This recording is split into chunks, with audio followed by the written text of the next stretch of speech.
అందరికీ నమస్కారం. నా పేరు doctor D Madhuri, MD Ayurveda, consultant in Medinine hospital.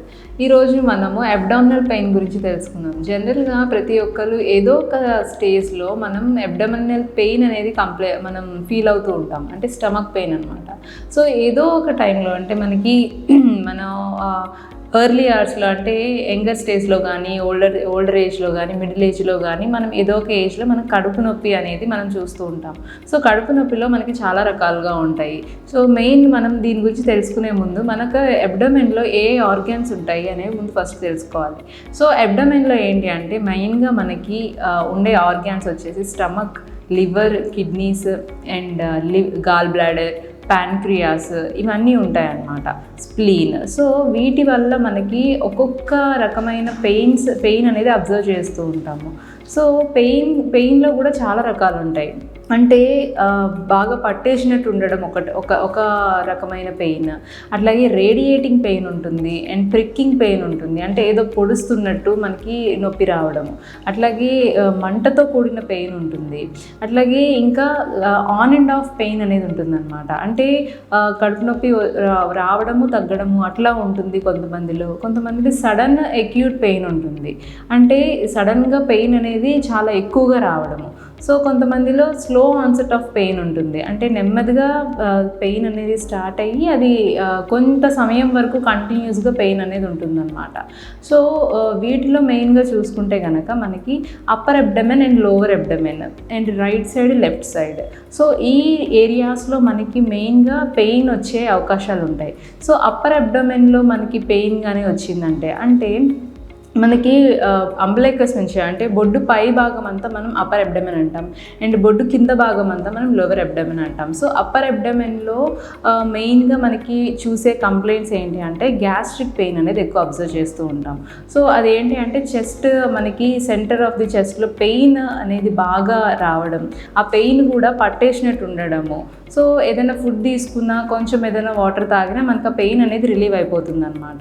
So bloating ఉంటుంది, కడుపు ఉబ్బరంగా అనిపించి ఇండైజెషన్గా, ఇదంతా మనం గ్యాస్ట్రైటిస్లో చూసే కంప్లైంట్ అనమాట. సో నెక్స్ట్ వచ్చేసి ఏంటి అంటే right side of the abdomen, మనకి రైట్ సైడ్ అప్పర్ రైట్లో మనకి పెయిన్ వస్తే కనుక అది లివర్ అండ్ గాల్ బ్లాడర్ ఉండే ఏరియా. సో ఆ ఏరియాలో మనకి పెయిన్ వస్తే కనుక అది మనకి లివర్ సంబంధించిన పెయిన్ అయి ఉండొచ్చు, గాల్ బ్లాడర్లో స్టోన్స్ రిలేటెడ్ పెయిన్ కూడా అయ్యి ఉండొచ్చు. అక్కడ స్టోన్ ఏదైనా ఫామ్ అయ్యి అబ్స్ట్రక్షన్ అయితే కనుక కూడా మనకి పెయిన్ అనేది వస్తుందన్నమాట. సో అదేవిధంగా లెఫ్ట్ సైడ్ చూసుకుంటే లెఫ్ట్ సైడ్ మనకి ప్యాన్క్రియాస్ ఉంటాయి, స్ప్లీన్ ఉంటుంది అండ్ స్టమక్ ఉంటుంది. సో స్టమక్లో ఏమైనా అల్సరేషన్స్ వచ్చినప్పుడు పెయిన్ ఉంటుంది. అట్లాగే ప్యాన్క్రియాస్ ఇన్ఫ్లమేషన్ వచ్చినప్పుడు కానీ, అట్లాగే మనకి అక్కడ కొంచెం ఈ ఇన్సులిన్ ప్రొడక్షన్ దాంట్లోనే మనకు కొంచెం డిస్టర్బెన్సెస్ జరుగుతాయి.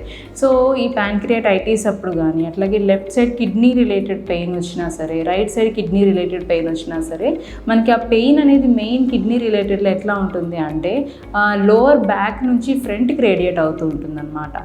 సో కిడ్నీలో స్టోన్స్ ఉన్నా సరే, కిడ్నీ రిలేటెడ్ పెయిన్లో మెయిన్గా మనం అబ్జర్వ్ చేసే పెయిన్ ఎలా ఉంటుందంటే రేడియేటింగ్ పెయిన్.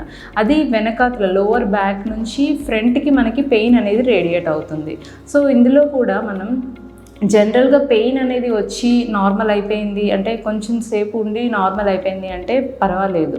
బట్ ఎప్పుడైతే మనకి పెయిన్తో పాటు ఫీవర్ రావడం కానీ, వామిటింగ్స్ రావడం కానీ, ఏమన్నా మోషన్స్ అవ్వడము, లేదా వామిటింగ్లో కానీ మోషన్లో కానీ బ్లడ్ ఏమన్నా చూడడము, ఇలాంటివి సిమ్టమ్స్ ఉంటే కనుక తప్పనిసరిగా ఆ కండిషన్ అనేది కొంచెం క్రానిసిటీ ఎక్కువ ఉన్నట్టు. సో దాన్ని మనం ఇమీడియట్గా ట్రీట్మెంట్ అనేది తీసుకోవాలి.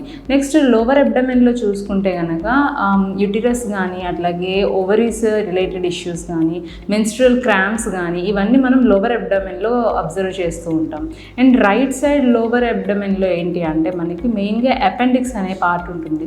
సో ఈ అపెండిక్స్ అనేది ఎప్పుడైతే ఇన్ఫ్లమేషన్కి గురయ్యి ఇన్ఫెక్షన్ గురవుతుందో మనకి అక్కడ ఆ అపెండిసైటిస్ అనే కండిషన్ వచ్చి సివియర్ పెయిన్ అనేది ఉంటుంది. సో ఇదేంటంటే సడన్ అటాక్ ఆఫ్ పెయిన్ ఉంటుంది అండ్ దాంట్లో ఫీవర్ రావడము, అట్లాగే వామిటింగ్స్ అవ్వడము, ఈ లక్షణాలన్నీ మనం చూస్తూ ఉంటాం. సో ఇదేంటంటే మెడికల్ ఎమర్జెన్సీ కండిషన్ అనమాట. సో ఎమర్జెన్సీకి వెళ్ళి ట్రీట్మెంట్ అనేది తీసుకోవాల్సి వస్తుంది. సో ఏ పెయిన్ అయినా సరే దాని డ్యూరేషన్ అండ్ ఆన్సెట్ మెయిన్, అంటే ఏ టైంలో వచ్చింది, ఎంతసేపు ఉంది, ఆన్ అండ్ ఆఫ్ ఉందా, ఇలాంటిది మనం అబ్జర్వ్ చేసుకుంటూ ఉండాలి. కొంతమందిలో ఏంటంటే ఫుడ్ సరిగ్గా తీసుకోకపోవడం వల్ల, ఇర్రెగ్యులర్ ఫుడ్ తీసుకోవడం వల్ల పెయిన్ అనేది అబ్జర్వ్ చేస్తూ ఉంటారు. సో నెక్స్ట్ ఎప్పుడైతే మనం కరెక్ట్ డైట్ ఫాలో అయ్యి నార్మల్గా మనం హెల్తీ డైట్ తీసుకుంటుంటామో అది మళ్ళీ నార్మలైజ్ అయిపోతుంది. అయినా సరే అది రెగ్యులేట్ అవ్వకుండా పెయిన్ అనేది కంటిన్యూస్గా ఉంది, ఫీవర్ వచ్చింది అనుకుంటే కనుక సమ్ పెథలాజికల్ కండిషన్ అనేది జరిగింది అని మనం ఇమీడియట్గా మెడికల్ అప్రోచ్ అయ్యి ట్రీట్మెంట్ తీసుకోవాలి. సో అందుకనే పెయిన్ అనేది మాత్రం దేన్ని నెగ్లెక్ట్ చేయొద్దు.